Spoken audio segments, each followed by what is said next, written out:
Today we are very fortunate. We have Mr. Akerson, the CEO and chairman of General Motors. And just to give you a little bit of his background, he's held a number of jobs prior to being at GM. He was the managing director of the Carlyle Group. At MCI Communications Corporation, he was the president, CEO, executive vice president, and CFO. He was the chairman and CEO of General Instruments Company, the chairman and CEO of Nextel Communications, the chairman and CEO of Exo Communications. He also serves on the board of the American Express and the board of the U.S. Naval Academy. He's a graduate of the U.S. Naval Academy and also holds a degree from the London School of Economics with a master in economics. With that, I'd like to introduce Mr. Akerson from General Motors.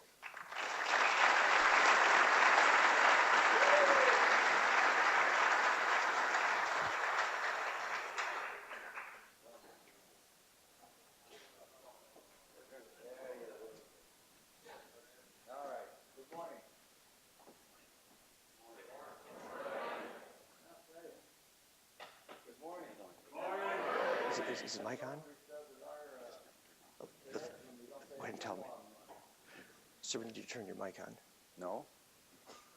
We haven't? Got it? There. Okay. There you go. Thanks. If you'll allow me just a moment of reflection, I've actually been at this fine institution once before in my life. It was 43 years ago. I was a midshipman at the United States Naval Academy, and we were playing Air Force at Soldiers Field in the fall of 1968. And we came by bus and had to drive all night. 2 battalions of the Brigade of Midshipmen, and I don't know how many of those guys from West Point or Air Force were coming. But it was right on the heels of the Democratic National Convention, also known as a riot. Most of you weren't alive then, but if you think the country's in turmoil then, it was in a lot of turmoil then too. And because of the special relationship between the Naval Academy and Notre Dame University, a really welcoming and warm hand was extended to the brigade.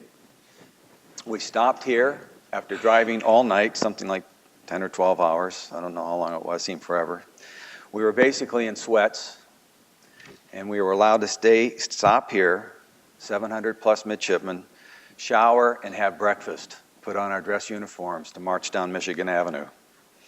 It's something I'll always remember. It's very Midwestern, and it's very Notre Dame.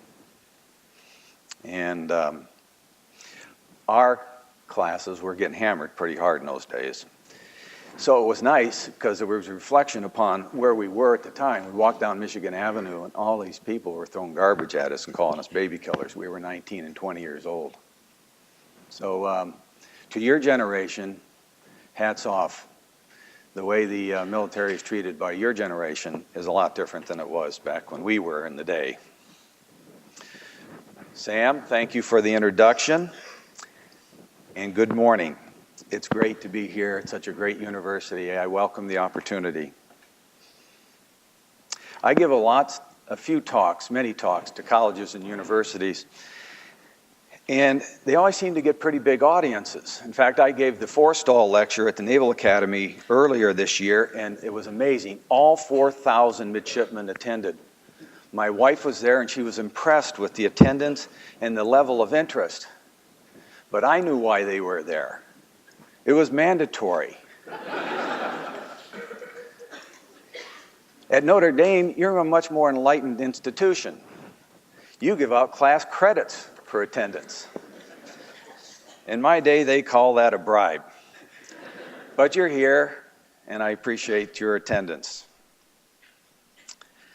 Now, as I stand here representing a very large, global, multinational corporation, headquartered in Michigan, you probably think I'm going to make some joke about tomorrow's match between the Fighting Irish and the Wolverines of Michigan. As you may or may not know, it's the first time that they're playing a night game at the Big House. So this is just an opportunity that's hard to pass in terms of a rivalry joke. But instead, and given that this is such a great university, I thought I'd start with a quick test. What do you think this means? I'll give you a hint. It's not the odds of any one particular candidate running for the Republican nomination next year. That's Navy's record versus Notre Dame in the past 4 years.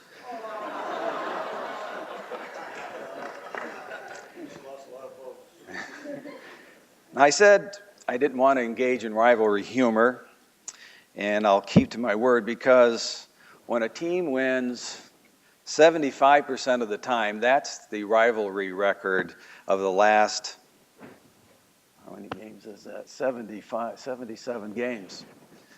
So it's not much of a rivalry, and so you should not be terribly upset about our streak. Of course, Notre Dame, I wish I could have gone here. It's a great school with a great football tradition and a wonderful educational resource for the nation. And just like Notre Dame or Navy, we're always looking forward at GM to the future. One of the keys to business, in my opinion, is to play for the future, not dwell on the past. And that's what we've tried to focus on in the last couple of years. At the Naval Academy, they were squarely focused on the future as well. It's not that this is a big game for Annapolis, for the Navy. It's just that we're very focused on October 29th at Notre Dame Stadium at 3:30 p.m. Eastern Standard Time. If you guys think South Florida was tough, wait till you see this year's team. But let's look ahead and not dwell on the past. And let me talk about General Motors. We've come a long way, an awfully long way at General Motors since the dark days of bankruptcy in the mid-2009 timeframe. Today's General Motors is financially sound, we're gaining market share, we're adding jobs, and we're investing in the future. We've now had 6 consecutive profitable quarters. The most recent quarter, we had about $40 billion in sales and about $2.5 billion of after-tax profits. The liquidity of the corporation, roughly $40 billion. Contrast that with $40 billion plus in debt prior to the bankruptcy. Plus minimal debt today. We have about $4.5 billion of what I term cats and dogs, various debt instruments around the globe. Really equates to a fortress balance sheet. On Wall Street, people ask me, why are we so liquid? Why do we want a fortress balance sheet? The business model that we had prior to the bankruptcy, and this is something that you should all focus on as you move forward, is understand the business you're in, both intellectually and practically speaking. We're in a highly cyclical global industry that's competitive on a scale that's hard to imagine. We have long product cycles, and the capital intensity is extraordinary. This year alone, we'll spend roughly $15 billion in capital expenditures and product development in terms of engineering. That's more than most companies have in revenue. We have to do that in order to remain competitive. The post-bankruptcy new GM, we have a new business model. We make money at the bottom of the cycle. And we are in a very cyclical industry. When I was in private equity, we very clearly bifurcated our investment thesis between defensive and cyclical industries. You want to invest in defensive industries in times of economic turmoil, such as we're in today. A good example, as you all know, would be a food stores company, a grocery store. Consumer products that can be postponed are cyclical in nature. This company was unable to make money when we were at the high cycle in 2007. It was actually unprofitable in 2007. In 2008 and 2009, they hit a 40-year low in terms of the cyclicality, and that broke the back of the company because of its balance sheet, because of its products, and because of its lack of competitiveness. We would typically increase and decrease our CapEx and our product development expenditures based on what we viewed to be the future. And the reason we would get real herky-jerky up and down, plus and minuses on, and we estimated we lost $1 billion a year in stopped programs that we would engage in good times, only to 2 years later, being a down cycle, we'd cancel them. And losing $1 billion in a company that was cash negative for most of the first decade of the century required it went on the balance sheet, and it was a vicious cycle that the outcome was reasonably predictable. So today, in the new GM, we are not going to be a highly levered company. In fact, we're going to be a very low levered company. For the first time in a generation, we now have some very, very good products. For those of you that followed the bankruptcy, President Obama was quoted saying, "Why can't they make a car like Corolla?" Well, today in that segment, Corolla is dead last, and Cruze, the new Chevy Cruze, is the best-selling car in America and getting rave reviews. Cadillac is the best-selling premium car in America last year, and more to come. As you know, or may know, we announced an extended-range electric vehicle Cadillac that'll come out in late 2013. Buick is the fastest-growing brand in America today. For those of you, the graduate students here that have been in business, to think about Buick, which literally was your grandfather's car 10 years ago, the average purchaser of a Buick is 10 years younger than it was 3 years ago. We've got new fuel-efficient cars. We took one of our cars out of Europe, Car of the Year. In Europe, it was the Insignia. We made it the Regal, put a turbo on it, and for those of you young people, as you graduate from business school, you got to look at it. It's got BMW scared too. The promise of a helping hand by the federal government. I'm sure that question may come up. Was it worth it? Since bankruptcy, we've added 13,000 jobs. We've invested over $5.4 billion in the United States, and we are growing. So we're pleased with our progress to date. We are where we are today because of our intense focus on specific goals and objectives. The banner that we put forward, the motto is that we want to design, build, and sell the world's best vehicles. Let me first talk about our products. Many of you probably, your parents are driving Toyotas. Toyota's lost 3 percentage points of share in the last year. General Motors has picked up over 1 point of market share in the last 12 months. That was unheard of in the prior 25 years. Why? Because of compelling design, flawless quality, and reliability and durability.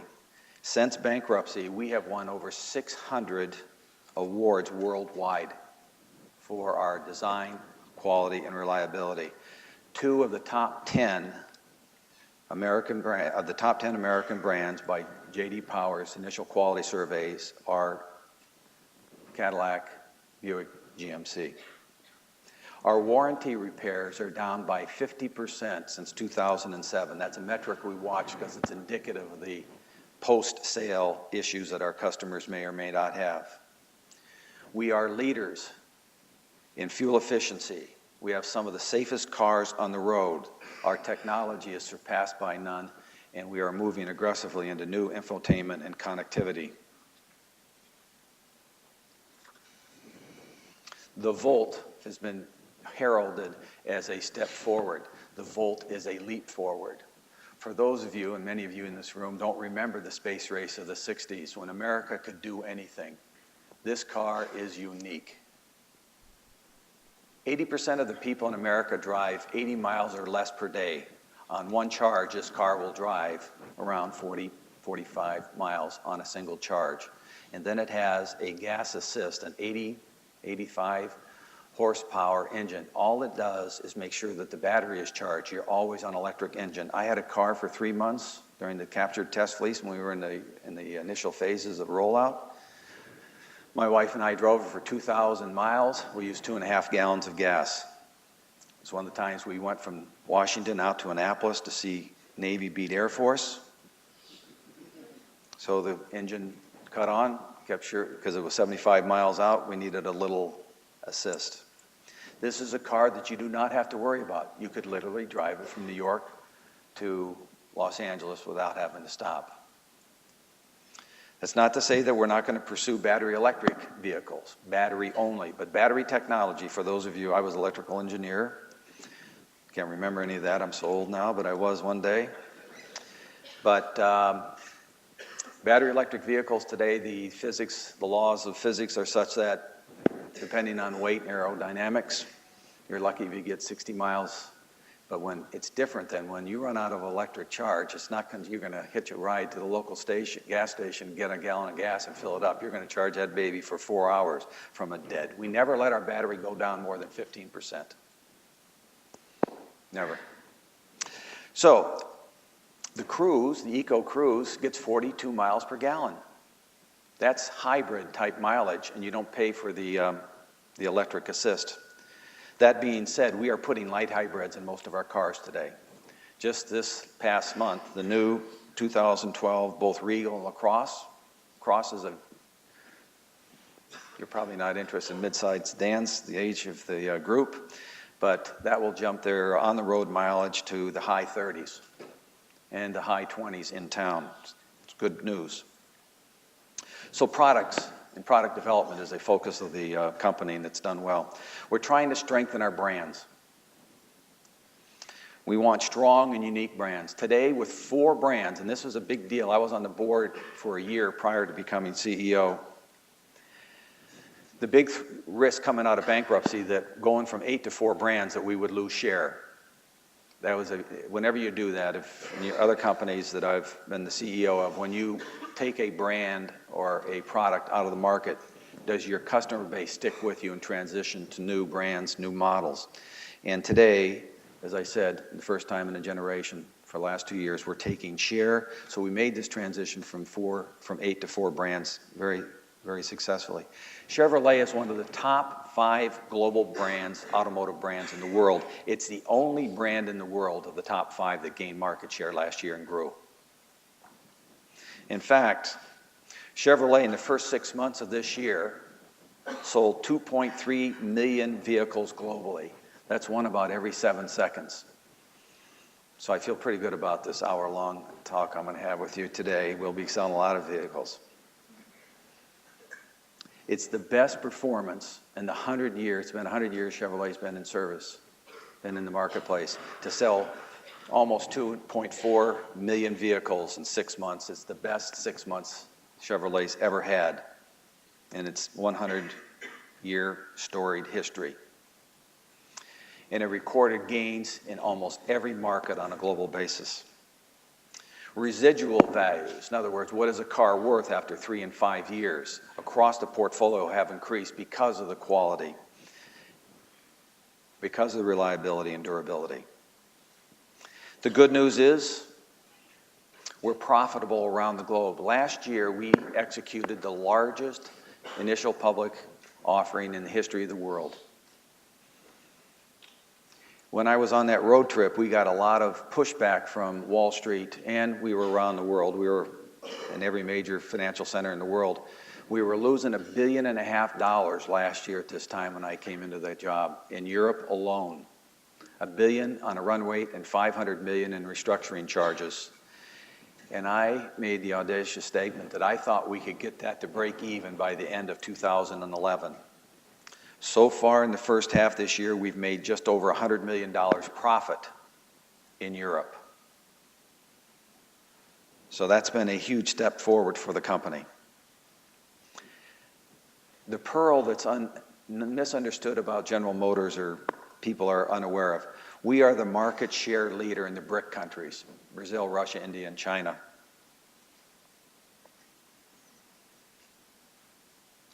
The BRIC countries are estimated over the next 4 to 5 years to be 50% of the total vehicle growth in the globe. So that's where you want to be. You want to be in those 4 countries. Interestingly, after the BRIC countries, estimated by Global Insights, which is an independent firm that observes the industry, it's estimated that the U.S. will be the second largest region or area for growth in automotive, and we're pretty well situated here too.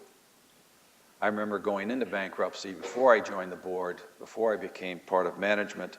I remember certain other competitors in the market saying that they were going to eclipse General Motors domestically, and in fact, we have been growing market share faster than any other company in America today, foreign or domestic.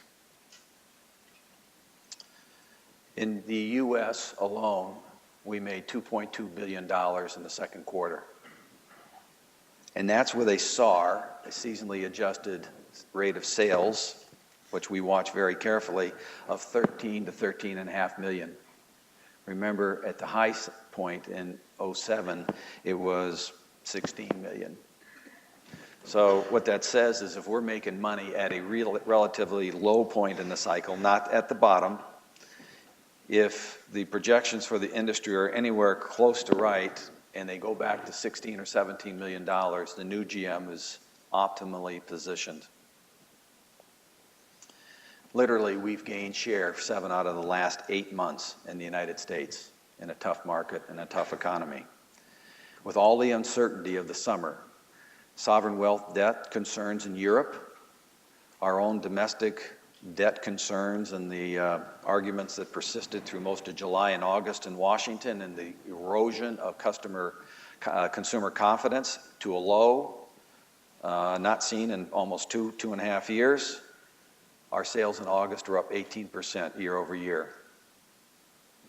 We're up 15 to 18% every month this year versus 2010, and in 2010 it was a magnificent turnaround. The fourth thing we continue to focus on, and I've touched on before, is a fortress balance sheet, recognizing that this industry does not support highly levered business models. Ford has learned that, General Motors has learned that, Chrysler's learned that. And you might say, well, good God, I hope they did. It's been an expensive trip or expensive education. You can tell your parents other educations are expensive as well as your own. We are taking this cash that we've generated and investing it in product and technology. And let me tell you why. I often reflect upon what the CEO of General Motors was doing in 1961. What was he worried about? And then I try to project ahead 50 years and say, what am I going to do to prejudice or advantage the CEO that's sitting in this office?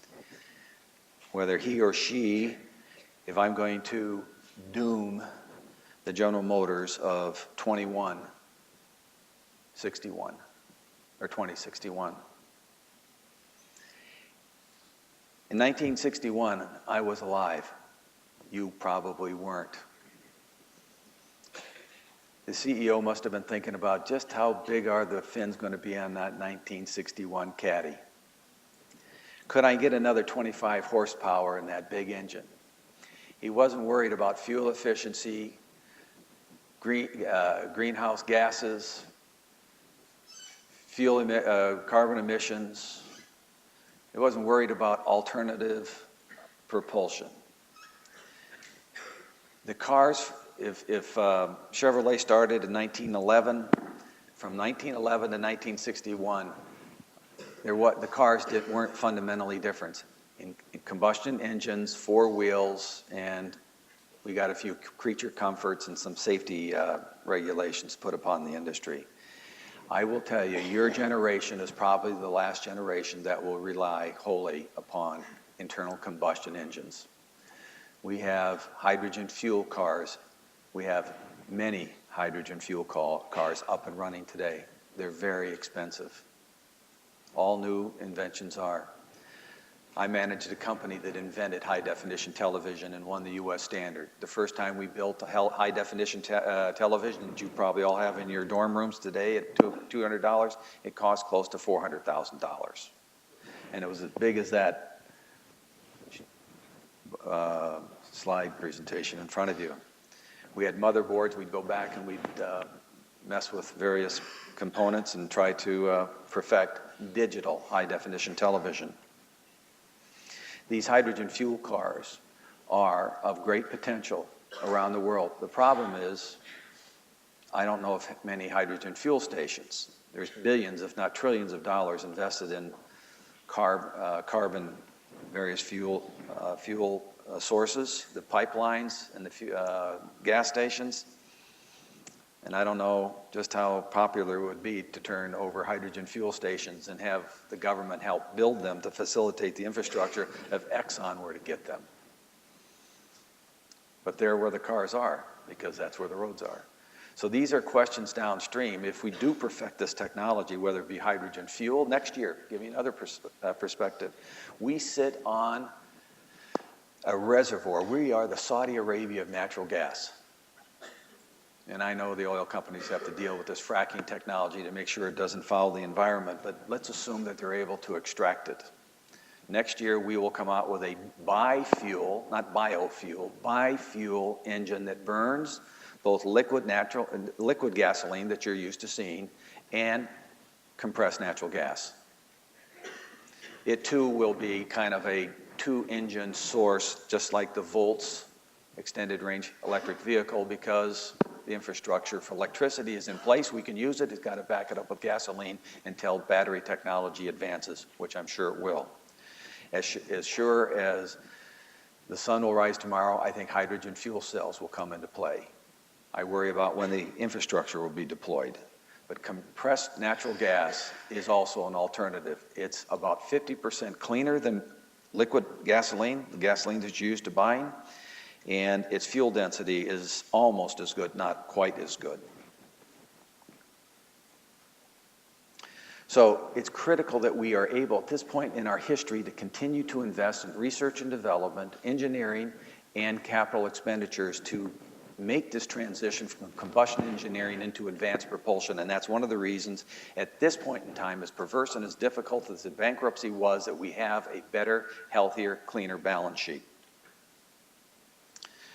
We have to develop distinct brands, brand loyalty. We have to develop brand attributes, and we have to differentiate. For those of you that study the company, read about the company, we've said unequivocally and unabashedly that we are going to develop a global dual brand strategy.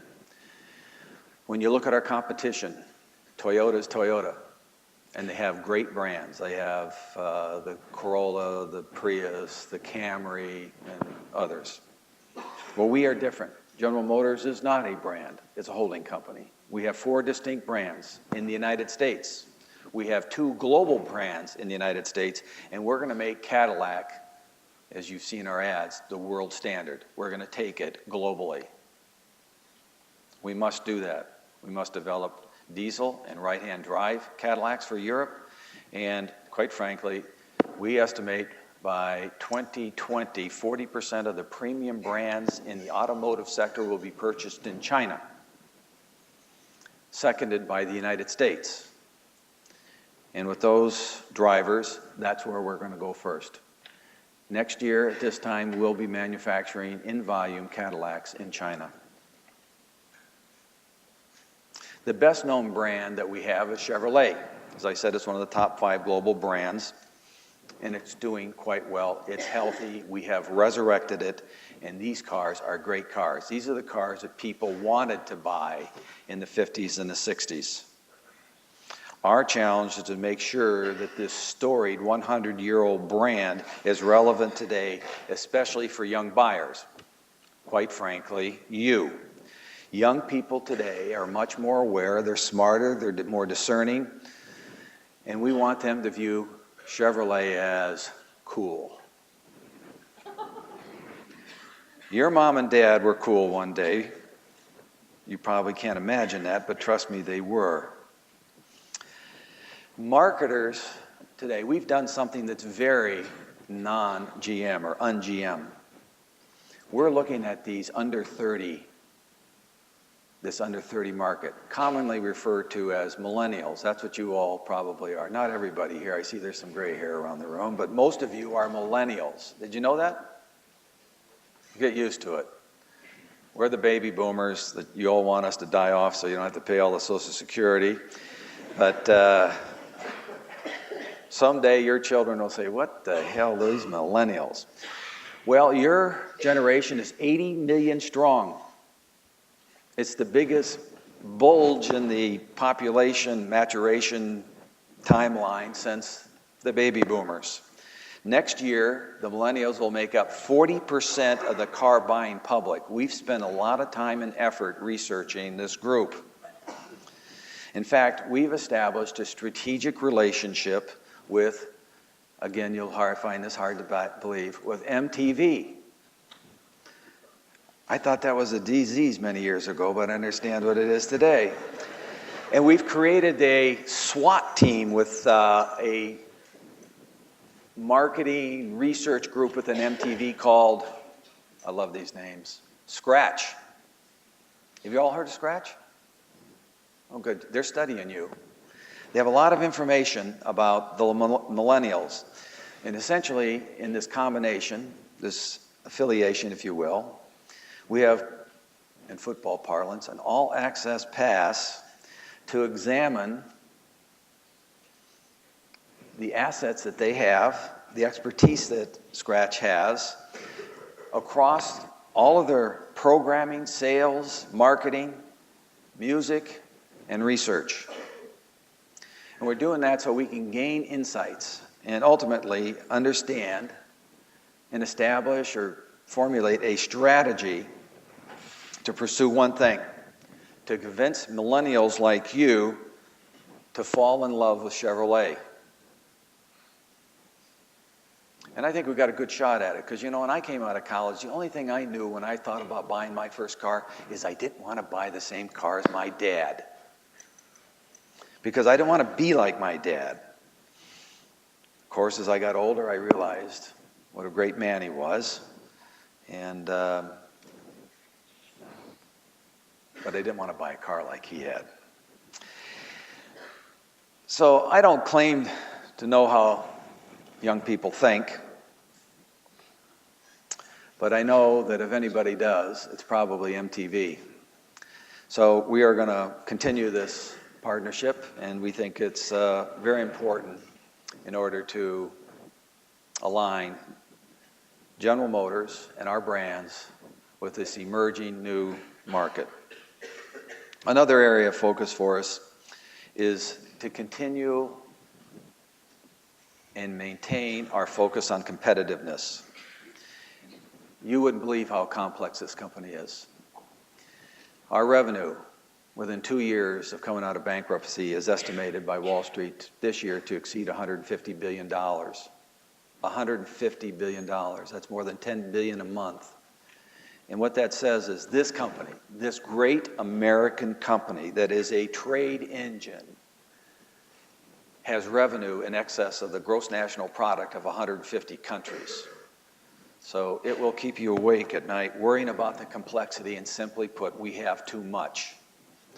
And we are trying to serve the market. 4 of the 3 items or the priorities I listed for you, from brands to markets to products, were customer-oriented. This is a company that is an unbelievably complex manufacturing behemoth that has incredible intellectual property. And it was driven largely, managed largely by engineers, and customers took a, no pun intended, back seat. We are trying, and I think we are making progress in changing that culture to be more customer-centric. We want to serve the market, not the process, the internal processes. So the complexity of the company, our agility and our speed to market, and we have moved priorities around just in my tenure to more accurately and more efficiently address the market. Obviously, I told you about we literally would see $1 billion of waste in a given year because of start-stop on different products. Our cost point, our break-even point has to be managed because you're in a great place right now. You're in university. It's a tough world out in the business market today. There's a lot of uncertainty, and uncertainty just drives people like me crazy. But I don't know where this economy is going, and we have to have a break-even point and a fortress balance sheet to make sure that this company survives for the long term. And I talked about advanced propulsion. It will be the key for General Motors to make the transition into the 22nd century. We've been given a second chance. We've paid the majority of the money back that the American, Canadian taxpayers fronted. We want to pay the rest of it back as soon as possible. And in order to do that, we're going to have to make the transition to electric, battery electric. We're going to have to go to compressed natural gas, biofuels, and we're going to have to go into hydrogen fuel cells. That will happen in all likelihood in your lifetime.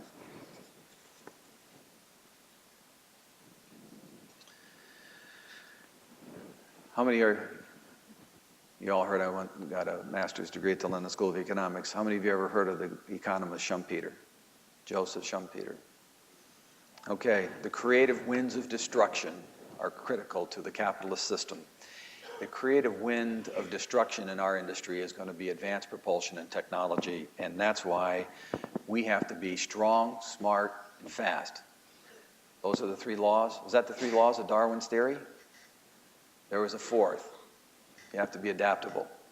And that's what we're trying to do, is to adapt the portfolio and the future of this company for the anticipated change, fundamental change from where this industry was for the past 100 years, and that's to advanced propulsion technologies. I'm going to stop here talking about General Motors because we're going to ask for Q&A, but Sam asked me to talk about my past. He kind of summarized it. I was in the Navy for 5 years, which I'm very proud of. I'm called a non-career graduate because I did serve for 30 plus years.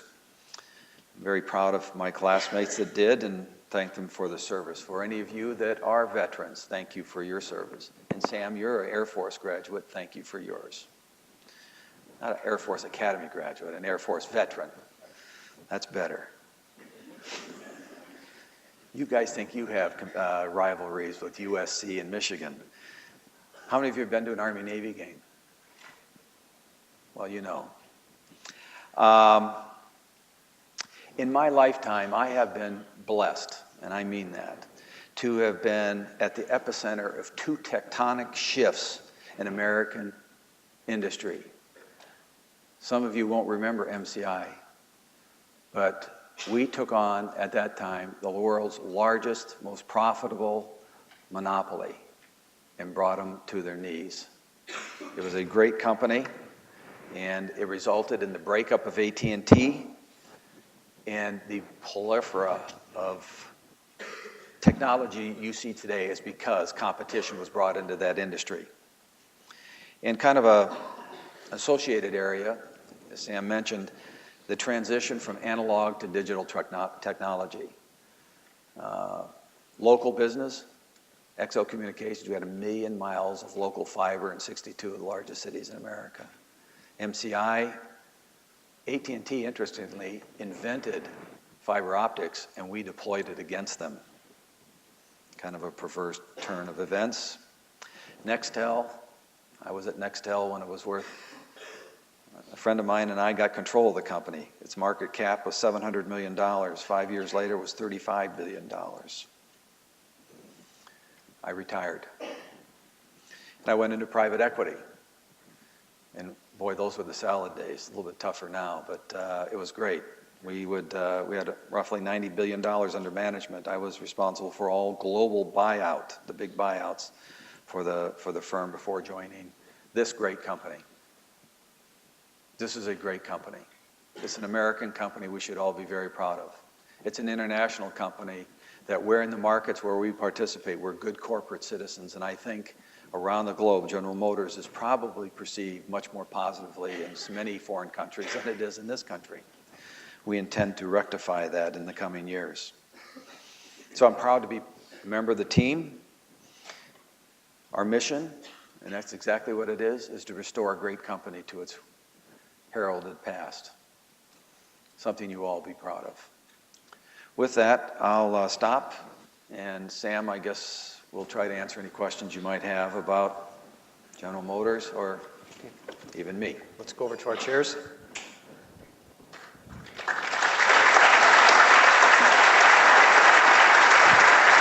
I'll let you sit over there. Go ahead and sit in the chair. Okay, we want to thank Mr. Akerson for giving us this time, with the wealth of information he has and the amount of time that he has to spare to basically take a day off and come to talk to you students at the University of Notre Dame. It's very gracious on his part. On that tone, we would like the questions to come from the students. So if you would please reserve your questions from anyone else. This day he is dedicated to the students here at the university, and he wants to hear from you and what you want to know about. Do I have a first question? There we go. And we have a microphone. If you would give your name and your major or your degree program, just so we have a little bit of an idea of your background. Sure. My name is Wen Hao. I'm a student in the MSc program. You can see on my shirt, Master in Accounting. I just have a quick question. So when you took the office in 2010, so what are some initial steps did you take to make sure the company is going to turn around? Thank you. When I came on the board or when I went on in the management? Management, Both. yeah. Well, I was asked this question earlier today. The thing that I thought runs through almost everything we do is kind of a culture of the company. And I would say that 90% of what General Motors did prior to the bankruptcy was great, competitive, and 10% of it needed to be changed. Didn't require a wholesale change out. And when I say that, what do you mean? And one of the things we would do is, if we were developing a car, the benchmark was it better than the one that it succeeded? And that's not the way. If I'm competing with Sam, I want to look at what he's doing. Then the second kind of order problem you saw was they assumed that in 3 years when we roll out with this car we're designing today, or 4 years, that Sam was going to sit still.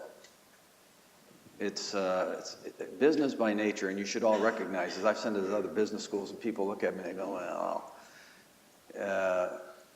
if you want a really kind of a constant life, maybe this is wrong too, but don't go into business. I was going to say go into, well, medicine, you can't say that either, that's changing all the time. But go into something other. Business by its very nature is Darwinian, and by that I mean the other guy's always trying to beat you and you're trying to beat him. And we had a lot of internal metrics and an internal perspective. We needed an external perspective on what the competition was doing, head to head, and then you had to try to guess, because to gain competitive advantage, where was the technology going? And everybody's striving to do that. So you had to change the culture of one that was more internally focused to one that was more externally focused. Clearly, the cost structure had been addressed. I often say to the management, the good news, we were in bankruptcy only 39 days. We didn't do irreparable damage to the brands. The bad news was we were in bankruptcy only 39 days because we were able to attack many of our manufacturing at General Motors. Yesterday and the day before, I spent touring plants in Canada.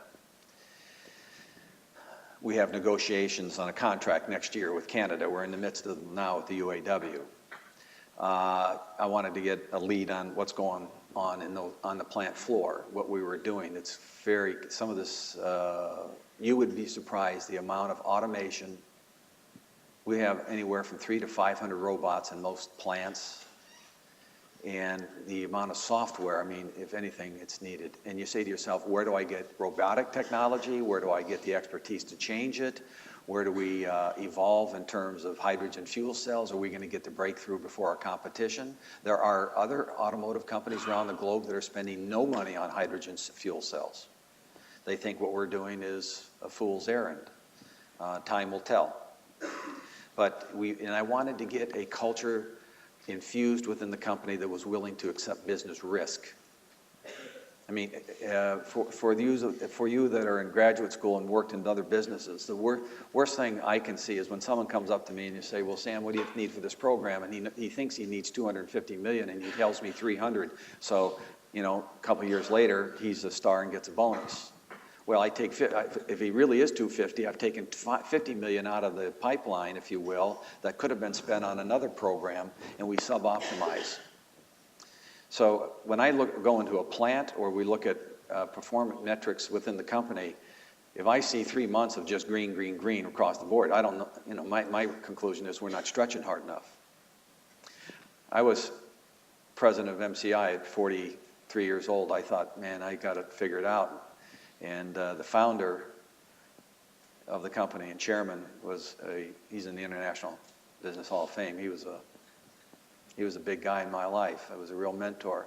And he told me one time, he says, gee, Dan, if you got to stretch to make the plan, you've made it 2 years in a row now, really stretch. And I did. And we missed the plan. That was not one of the nice days I ever had with him. So you've got to balance that. Next question. My name is Jeff. I'm in the MBA program here. Last night, President Obama had a pretty interesting speech, pretty fiery. I mean, it's basically a contract year for him, so he went after it. And it's a pretty aggressive idea to get people jobs. And the part that probably bothered a lot of people was how they intend to pay for it.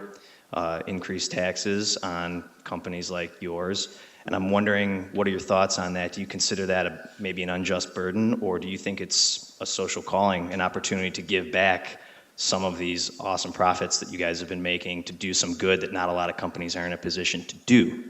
Further, if the latter, would you consider taking a very public and vocal stance in support of that type of bill to maybe sway opinion to actually get it passed? Because that would do a lot. Since football is so ingrained in Notre Dame culture, I'll use a sports analogy. When a play is called, everybody's got an assignment. And in our system, corporations are there to make a profit and to enhance shareholder value. We are not a job bank. And I have a lot of complexity in my job. President Obama has an order of magnitude or more complexity in his job. So, to use the sports analogy, if I'm a pulling guard, all I got to do is pull and block. The quarterback's got to figure out what the hell's going on downfield. He's got to know what's going on here. He's got a much more complicated job. I'm going to do my job the best I can, and that's General Motors. And the policymakers, and there are a lot of them in Washington, and the president is in this analogy, the quarterback. He's got to solve that problem, and I wish him well. And I'm serious, I do. When I heard a radio host early on in his administration said he wanted him to fail, and maybe it's because of my military upbringing, we all vote, and whoever wins, he's my president, or she's my president. End of discussion. And I want this country, first and foremost, to be successful and at peace. And he's my president. And until he's not, he's my president. And I want him to do well, and I hope that speech, I think it let out just a bit of editorializing. He's going to have to answer how he's going to fund this thing. That's the $64,000 question that was on all the talk shows this morning. I hope he has an answer for that. And I hope the American people get behind it. But, I'm not answering your question because there's no answer from my point of view. My job is to be at General Motors and do the best job I can. Okay, next question. That's a play that's been called for me. We have a question over here. Oh, Dean Wu. We'll go that way first. Is there? They want you to go first, Carolyn. Dan, sorry. This is Carolyn Wu, and I have actually just one factual question and then one broader question. The factual question is, Dan, what do you estimate to be the supply chain effects of a successful General Motor for this country? Yes. And that's just a fact. And second one is, America is having a deep crisis of confidence, right? Right now, and General Motors is great. I think that this whole can-do is amazing. But I just want to ask you, what are the 4 or 5 things this country must address in order to really win, just like how you have won? Okay. There have probably been books written to answer those 4 questions. Let me talk first about supply chain. You're all familiar with the supply chain in our business is so complicated, it's hard to describe to the until you get into the industry. If General Motors had gone down, the supply chain would have gone down. If the supply chain would have gone down, I can tell you, Ford Motor was hanging on by their fingernails. You would have seen massive unemployment in this region, the Midwest, and around the country. And I don't think it would have shown up in dealerships. It would have been pretty pervasive. So the supply chain, it's not uncommon to have a supplier like Warner that's a $10 billion company that some of you would like to go to work for next spring. So it was important, I think, that both administrations, to the credit of the Bush and the Obama administrations, the unwritten kind of subtext of this rescue was the handoff behind the scenes, because Secretary Geithner and Secretary Paulson, depending on, we tend not in this country to look at things objectively anymore. We tend to look at it through political spectrum. And I think they did a terrific job. And I think the American public, regardless of your political persuasion, these 2 individuals and their presidents, their respective presidents, President Bush and President Obama, did a great job. In my opinion, I remember when President Reagan announced that he would have about a $100 billion deficit. I think it was the low point of his presidency. People were shocked. Well, we're running $100+ billion deficit a month now. We have to live within our means. And part of the problem is our generation and what it's going to cause for you. And that's entitlements, both Medicare and Social Security have to be changed. I'm not going to say anything here that's revolutionary or something you can't figure out yourself or haven't read. So we have to address our spending, our entitlements. I think the military increase in the last decade has been the biggest increase it was since World War II. Well, I don't know about you, but I don't feel as threatened as our parents probably felt on December 8th of 1941. I say that on the eve of September 11th. Pray to God that nothing happens. So I think we have to get our fiscal house in order. The educational system in this country is failing. We are not, we see that at General Motors. It happened in our industry. In my generation, there was a sense of entitlement that everybody should go to college. So, I'm second generation in this country. My dad dropped out of college and went into World War II, and he retired 20 years later, 39 years old. One of the few master hard hat divers in the Navy. He was at the Battle of Leyte Gulf, the invasion of North Africa, Okinawa, and Incheon. And he didn't get a chance to get an education. And I thought he was wiser than many of the professors I had, or some of the smartest people I've met in my life. But he wasn't smart. He wasn't a man of letters. He was just the real deal. And that generation had a sense of shared sacrifice. Our generation, and to a certain extent yours, is kind of all about me. And we're going to have to give more in everything we do. One of the things that I've seen in my lifetime is the destruction of the public school system.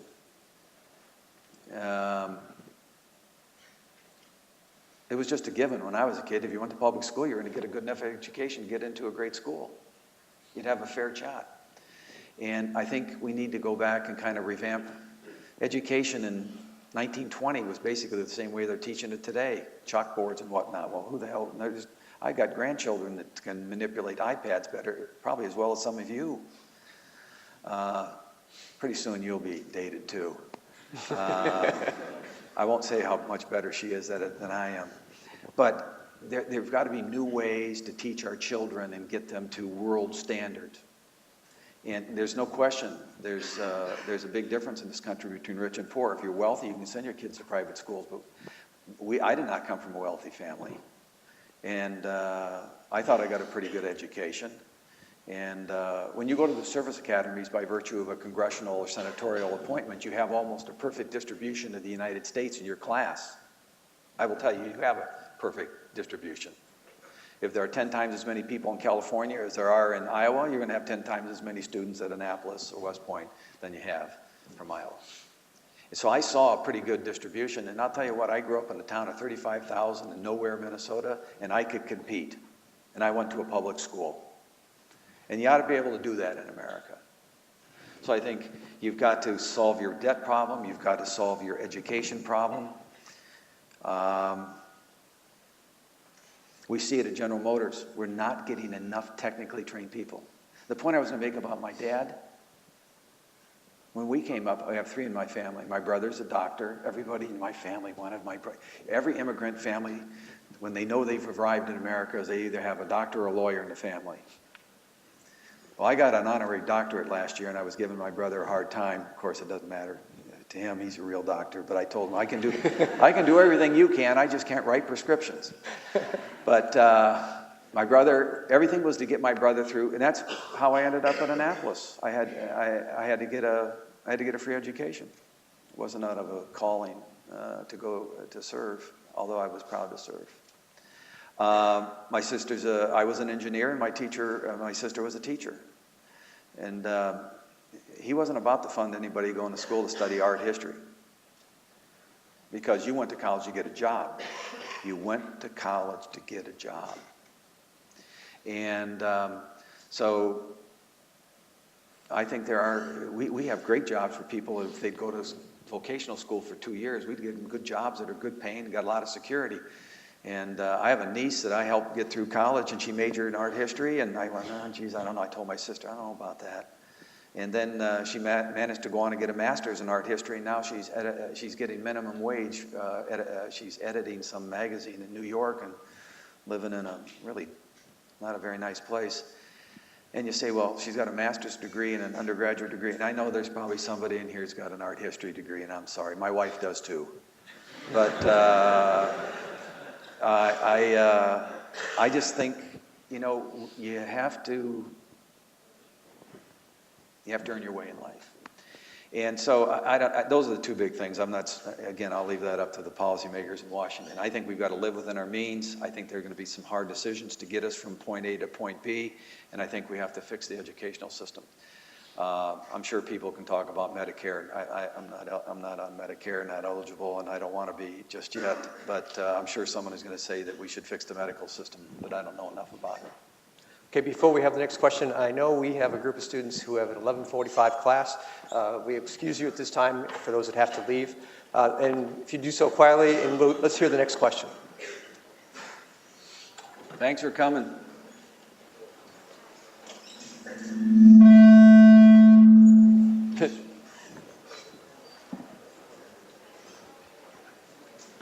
Hello. Oh, there we go. Go ahead. While everyone's leaving, my name is Kristen. I'm in the Master of Accountancy program. And I, first of all, Dan, wanted to thank you for your presentation. I thought it was phenomenal. You have a lot of insight for us. But I also, even though I'm an accounting master's student, I have a passion for marketing. And so I wanted to kind of talk about Scratch. You said you're working with MTV. And when I look at marketing, I have I just love looking at Apple and how they've started with the iPhone, but then they've gone back down to the iPad, which you said your grandchildren are using. And so you're saying that GM is targeting like the MTV market. Are you also trying to target the under 10 market? So when they do, when they're 9 years old looking at a car, it's like, oh, I'll feel so special. They're going to look to GM and the brands that you have. No, we're not looking at the under 10 market. But I'll tell you, if we're successful with the millennials, then you'll see a generation coming up. Your generation watched your parents migrate away from us because, quite frankly, if you look back at the mistakes that were made in the 60s, the 70s, and the 80s, are what doomed General Motors in the 90s and the 2000s. And it was a variety of issues, which if you're interested, I'll go into, but that's not the question you asked me. But we have to win your generation back. And that's going to be by picking them up and putting them down every day in terms of design, styling, quality, reliability, and durability. We just got to do it. And part of that is how do we communicate our message? So are we involved? For example, we started Buick Achievers. Goes to the education question. We spend $4.3 million a year. We give 25,000 scholarships away. 1,000 of them are full ride, up to $25,000 a year to young people that are 16, 17, 18, and 19 to get them to study science, technology, engineering, and math. And we think if we're in the schools and we're talking about, we're not trying to sell something, we're trying to position the company and its brands as part of Americana. And that's important. The other thing is, going back to your Apple example, because I know a little bit about that, and from my prior work experience, Apple really, I mean, a lot of you too are young and remember that Steve Jobs was basically fired by Apple in the early part of the 1990s. It was in my opinion, in 1999 when he came back, it was an irrelevant brand. It was an irrelevant brand and about to be extinguished. And it was because their management thought they were a computer slant software company. Well, they're not a software company. Now my kids tell me Mac's cool and all this other stuff, but they're an operating system for a niche computer manufacturer. Where they are bigger in terms, and there's lessons to be learned in every instance. And General Motors we learn from Apple as much as we do from Mercedes or Ford or anyone else.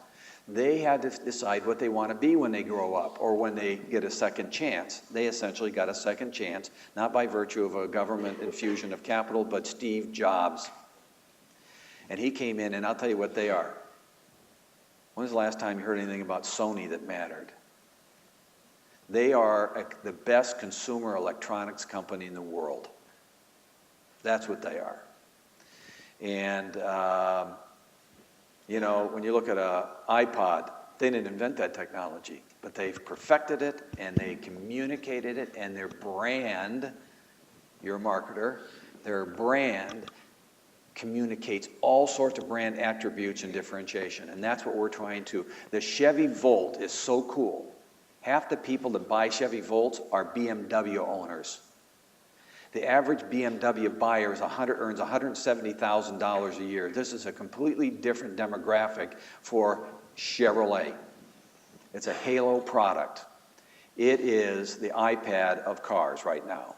This is going to be a game changer, and that's why we're going to put pressure to produce more in the next 12 to 24 months. You'll see a lot more Volts, I think, in the next couple of years. Okay, just to show you that all of our students are paying attention, we have somebody in the back row that wants to ask a question. Hi, I'm Anna Fraser. I'm an undeclared business major.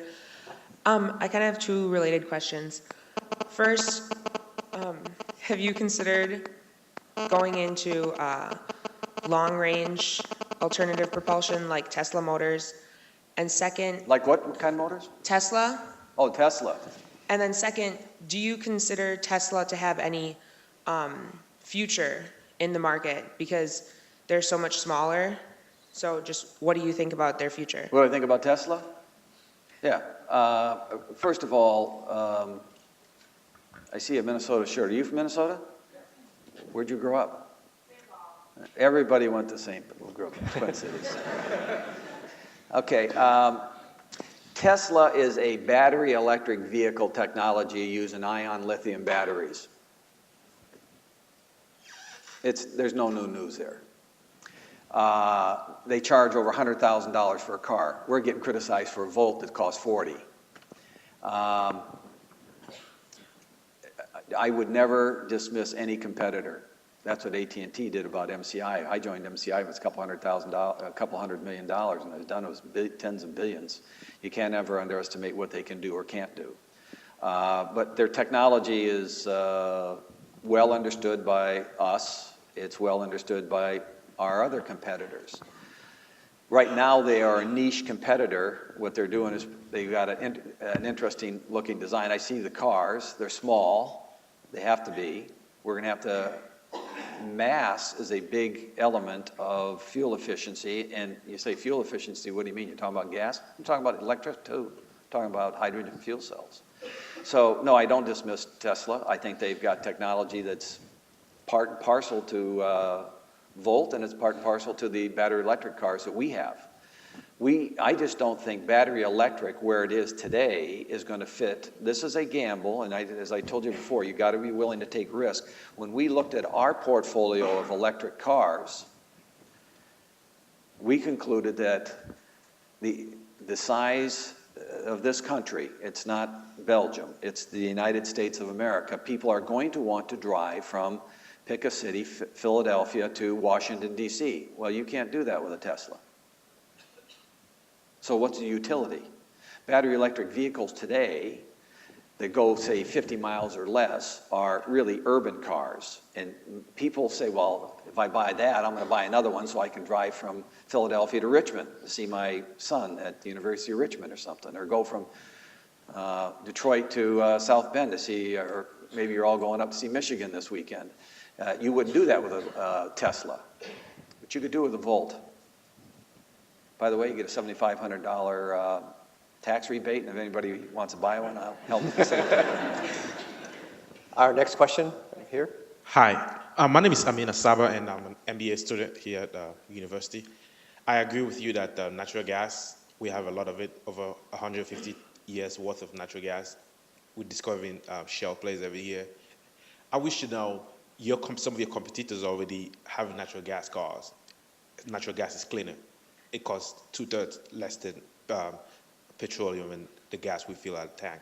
What is General Motors doing to be able to be the leader and innovator within the convertible natural gas car sector? What are we doing to facilitate to be able to be leaders? Because some of your competitors already have natural gas cars and they're benefiting from tax credits. Well, what we are producing natural gas trucks today, and I mean like vans for fleets, because right now you need to have a central fueling station like FedEx or the Postal Service or somebody like that, so they go back to a fleet location at the end of a workday. Until you see natural gas fueling stations at the local Exxon or whatever, Sunoco, people won't buy them for their, consumers won't buy them. So we're selling natural gas trucks today to large telephone companies and power companies and whatnot. What we want to do is, how do we make that reach? Because if I told you I had a natural gas car today, you sound like you're an advocate of it, you wouldn't buy it because you'd say, well, if I drive from here to Chicago, I'm screwed. Well, what if I said, well, okay, after you're out of natural gas, you have a gas engine cut in. By the way, we've developed this engine such that it's the same engine that burns natural gas will burn liquid gasoline. And we're going to introduce that next summer, first in commercial fleets. But you have to have, because the infrastructure, as odd as it sounds, because natural gas is to most of your homes, but it isn't in central fueling locations like your local gas station. So the infrastructure, in some countries, the government is out providing that infrastructure. I don't think that's going to happen in this country in the current state of the economy. So we're trying to facilitate the market, build biofuel trucks and or cars over the intermediate term, and longer term hope that the infrastructure is built, and then we'll be a player in natural gas. Okay, we have time for just 2 more questions. Mr. Axton's on a very tight schedule, has to leave at noon. I have one on my left and one on my right, so we'll start up here on the left. We can do 3. That poor guy up there has been how are you? Why don't we get him for sure? I hate to. All right. Well, number 3. Number 3. All right. Let's go with the question over here first.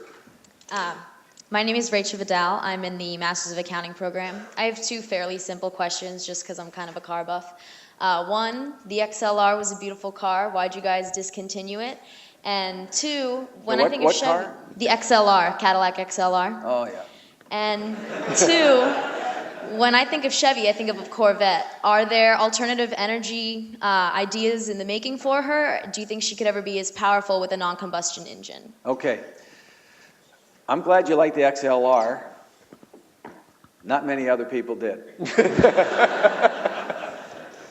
So the ELR, which we announced out at in California here a couple weeks ago, will be a extended range electric vehicle. I will tell you, it is stunning. We rolled that out as a concept a couple of years ago, and then it was cut during the bankruptcy, so it's just been recently revived. We think we can get it to market in roughly a little over 2 years. You'll love, we're coming out with a high-end Cadillac here in the next year, less than a year, XTS, and then a BMW 300 Fighter, we call it. It's the ATS. And these cars will be very, very competitive. And then the ELR, which is the electric car. So Cadillac is, in my opinion, a growing brand in terms of breadth and depth. But the XLR, as you get into business, you'll find out the same lesson I had to learn. You know, what I thought is great, the other million people didn't. You have to be careful with that when you're in my seat, because you could say, well, we're bringing back the XLR, and you know, you spend a couple $100 million, and you and your family will buy it, and the rest of your classmates will tell you it's butt ugly. They don't want to have it. I'm not saying it is. What was your other question? Could the Corvette, do you have any alternative Corvette fuel is sources? cool. And it's not cool enough today. I will tell you, the Corvette, I actually showed it, not the specifics, but the graphic designs of it to the midshipmen at the Naval Academy, because it comes out in 13 for the class of 14. I says, you guys that are all going to be flying F-18s, they buy anything fast. This is your car. Now, the Corvette that we redesigned this year is, there are improvements, but in terms of propulsion, you will see changes that Corvette owners of past are the most die-hard, loyal customers you'll ever see. And we may rock their boat here in the next couple of years, but I see the Wall Street Journal sitting down here taking notes. So, Sharon, I know I'm going to regret some of these comments today, but yes, the Corvette is alive and well, and you'll see some. When do you graduate? In May. Well, a couple of years when you're making the big bucks, you come back. But the Corvette's going to be. It's going to rival Porsche 911s in the next couple of years. It's a great car, and it's going to get a lot better. And from my point of view, I'm sure some of the old Corvette guys in the crowd or around the world will say, well, I don't like these changes. The change is inevitable, and the Corvette's going to be, both from a styling and from a propulsion perspective, a changed car. I'm not telling you it's going to be electric or anything else. Sharon? Our next question. Sir, my name is Jason Weintraub. I'm another Masters of Accounting student. You mentioned the analogy, Saudi Arabia is to oil as United States is to natural gas. And, someone else who stated that is T. Boone Pickens, a pretty large, proponent of natural gas. I was wondering what type of growth type of growth within the natural gas car market with GM is predicated on legislation currently and in the future? Well, you'd like to be able to say that regulation and legislation doesn't matter, but it does.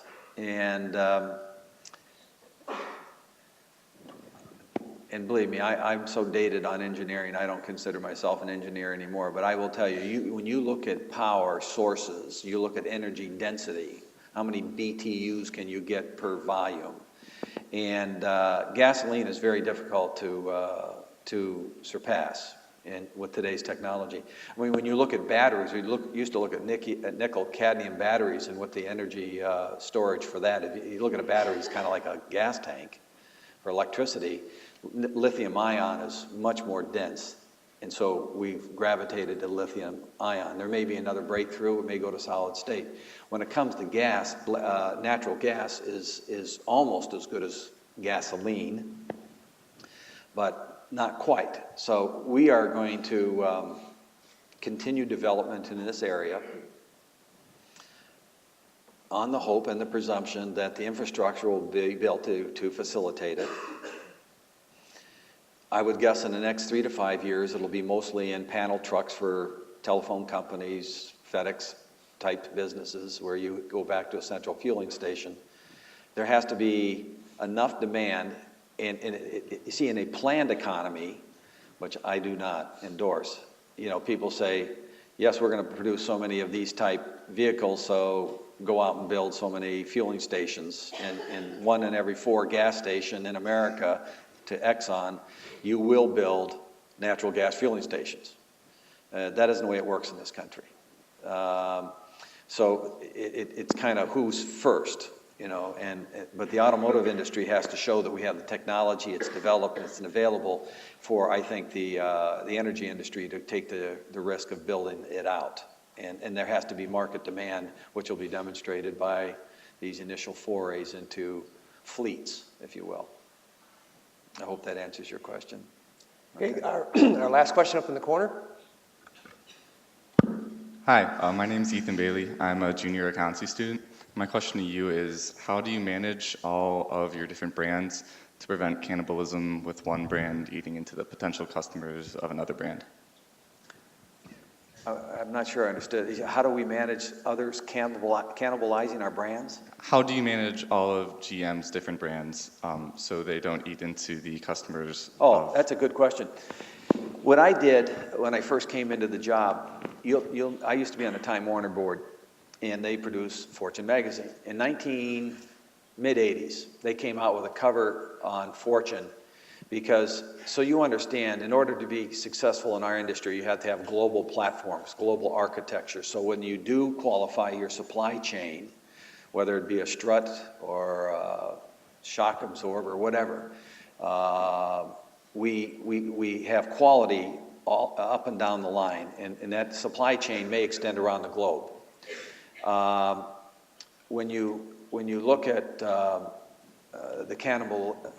cannibalization of a particular brand, you can have cars that look radically different that share the same part.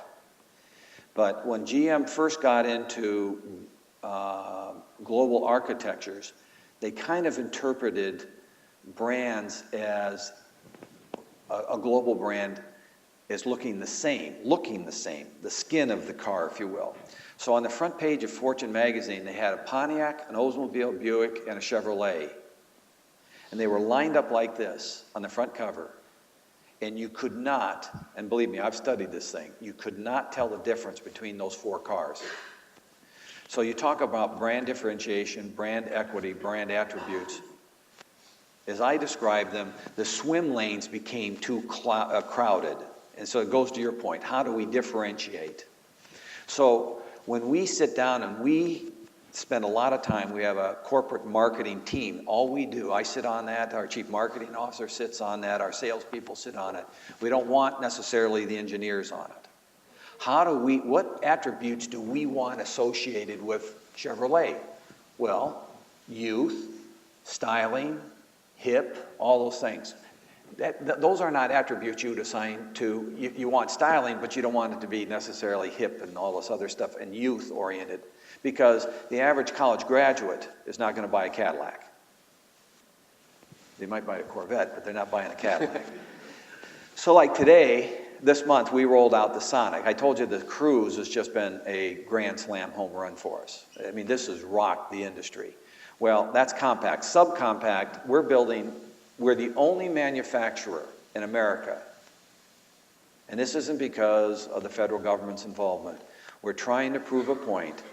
We're the first and only company in America trying to build a subcompact car in America. And the UAW agreed that they would take Tier 2 employees at half the wage rate. And we have employed every matter of lean technology you can imagine. And we've spent an inordinate amount of money on robots to make sure that we can take as much cost out as possible. That car, I drive one, it is cool. Got a great engine in it, moves, and this is we think could be another potential hit. It's our hope at this stage. I won't say expectation, but we just started rolling them out here.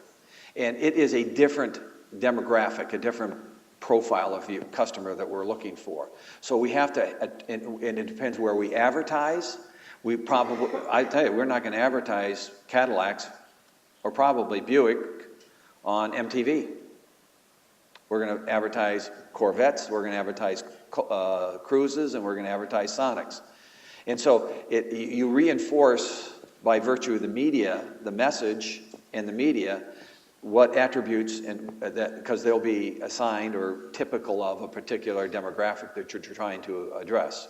So, but when you had you're probably too young to remember, Pontiac and Chevrolet, Alfred Sloan, who was kind of not exactly the founder, but close to it, of General Motors, you read his book, he was trying to graduate people. And quite frankly, the increments were too close. The swim lanes weren't wide enough. So now we have 4. And I would say GMC, when you all think of GMC, I hope you think of professional. I mean, most average consumers, but if you think of a GMC truck, it's industrialized, heavier duty than, say, a Chevrolet. But GMC, so let's move GMC off to the side, although we do have crossovers in GMC. And so you're talking about Chevrolet, Buick, Cadillac in this market. In Europe, we want to have Chevrolet, Opel being more like mid-market like the Buick, and ultimately Cadillac. And we're doing the same thing in China and throughout Asia. So you want to, I think, you want to kind of segment the market into thirds, and you want to have models that will fill in the holes. And that's what we're doing, because you look at a Sonic, it'll retail at the bottom at $14,000. I'm telling you, that's a hell of a deal. And if you, what do they call it? They pimp it up or something. You add extras onto it, it can go up to $16,000. Well, then the Cruise kicks in, and that takes you up to the Malibu. The new Malibu we come out with in January, for you that are graduating, I'll put in a little plug so my trip was somewhat commercial. The Malibu, when we did customer research on it, we take all the badges off of a car, and we show it to 15 or 20 of you. More people thought that Malibu, the next generation Malibu, looked more like a BMW than BMW's owners thought it did. And Cruise just beat BMW in stability and handling in Europe. I mean, these cars we're coming out with, I mean, lessons have been learned. It's been painful, it's been difficult. But these cars, these American cars, are something to behold. And so when you can see where we take you in Chevrolet: Sonic, Cruise, Malibu.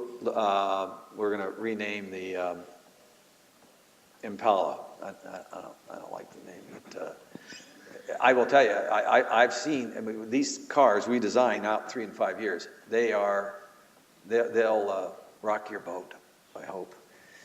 Anyway, thank you all. Sam, I just want to...